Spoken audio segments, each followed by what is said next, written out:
Would you like some survival strategies for a toxic work environment? Well, here are some concepts which are from the book Rising Above a Toxic Workplace by Gary Chapman, Paul White, and Harold Myra. So here are the first four. Thrive on change. Don't get blindsided. Stay alert. Stare joblessness in the eye. More survival strategies consist of creating your own agenda, helping the wounded, pour oil on choppy waters, and rev your engines. And there's a few more survival strategies which consist of understanding the nature of stress, building empowering habits, recognizing that habits trump willpower, and doing something physical. Other survival strategies would be watching out for warning signs, affirming stating values, and putting your oar in. And then 6 ways to stay sane when dealing with dysfunctional individuals. And this doesn't just apply in the workplace, but don't expect them to respond normally. Accept the fact that you cannot change them. Set clear boundaries. Don't accept false guilt. Don't take things personally. And get affirmation from your functional folks.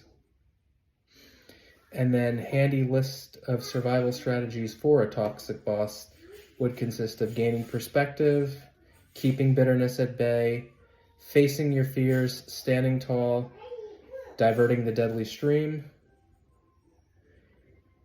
And then if you feel that you do need to quit the current workplace you're in, some survival strategies for this would be seeing through the fog, asking yourself the tough question if you're giving up, and if you're considering pulling the plug too soon, assessing your options, listening to your body, and again, facing joblessness head on. And then survival strategies, if your workplace is a war zone, would be recognizing emotions, resisting retaliation, of course, creating your own agenda as always, scoring off attacks, helping the wounded, and pouring oil on choppy waters. And then survival strategies for conflict, overload, and exhaustion would consist of understanding the nature of stress, doing something physical, which would mean physical activity, building empowering habits, recognizing habits do trump willpower. And then survival strategies for new top leadership, again, would be watching for warning signs, affirming stated values, comparing best practices, putting your oar in. You can't forget the survival strategies for toxic changes, which would be swallowing hard and getting nimble, getting tough, both mentally and spiritually, thriving on change.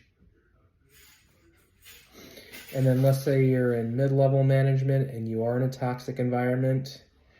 If you do feel in doubt, err on the side of your employees versus upper management. Focus on what you do have control of and show respect towards upper management. And then lead by example in living a congruent life.